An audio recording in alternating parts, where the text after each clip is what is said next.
কেউ যদি গোপনে গরিব হয় কিন্তু বাইরে থেকে সচ্ছল মনে হয়, তাহলে কি জাকাত দেওয়া যাবে?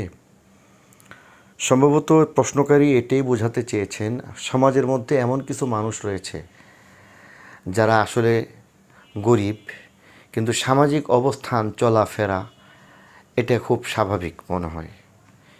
সে ভালো কাপড় চোপড় পরিধান করতেছে, ভালো সমাজের মধ্যে চলাফেরা করতেছে, কিন্তু আসলে সে নেশাব পরিমাণ অর্থের মালিক হয় না এবং যথেষ্ট দারিদ্রতার মধ্যেই তার দিনাতিপাত চলছে।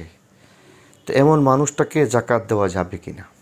হ্যাঁ, নিঃসন্দেহে এমন মানুষটাকে জাকাত দেওয়া যাবে, তবে সেই ক্ষেত্রে কিছু বাধ্যবাধকতা রয়েছে। যেমন একজন মানুষ যিনি জাকাত গ্রহণ করবেন, তার ক্ষেত্রে প্রথমত শুধু নেশাব সমপরিমাণের টাকার মালিক না এমন ব্যক্তিকেই আমরা জাকাত দিয়ে দিব, বিষয়টা এমন না। বরং এখানে আমরা যদি একটু খোলাসা করে বলি তাহলে হবে, একটা নেশাব রয়েছে ছোট নেশাব। ছোট নেশাব বলতে যেমন গতকালকের আলোচনায় বলেছি যে 2,10,000 টাকা বর্তমান বাজার দর হিসেবে নেশাবের সমপরিমাণ অর্থ থাকতে হয়।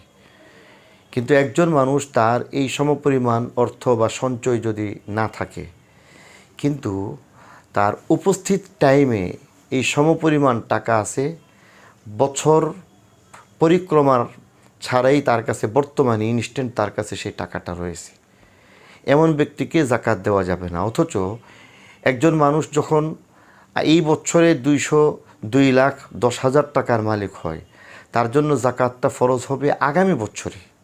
এই বছরে কিন্তু তার উপর জাকাত ফরজ ছিল না। কিন্তু এমন ব্যক্তি, তিনি যদিও আগামী বছরে জাকাত দিবে, কিন্তু এই বছরে যেহেতু তার কাছে 2,10,000 টাকার মতো টাকা তার সঞ্চয়ে রয়েছে, অতএব সে জাকাত গ্রহণ করতে পারবে না। এখানে যেহেতু আমাদেরকে প্রশ্ন করা হয়েছিল যে গোপনে গরিব, আমরা আসলে গোপনে গরিব যদি হয়ে থাকে, নেশাব সমপরিমাণ অর্থের মালিক যদি না হয়ে থাকে, এমনকি ছোট নেশাবেরও মালিক যদি না হয়ে থাকে, জাকাত গ্রহণ করার মতো উপযুক্ত যদি হয়ে থাকে, তাহলে নির্দ্বিধায় তাকে জাকাত দেওয়া যাবে, যদিও তাকে বাহ্যিকভাবে সচ্ছল মনে হয়।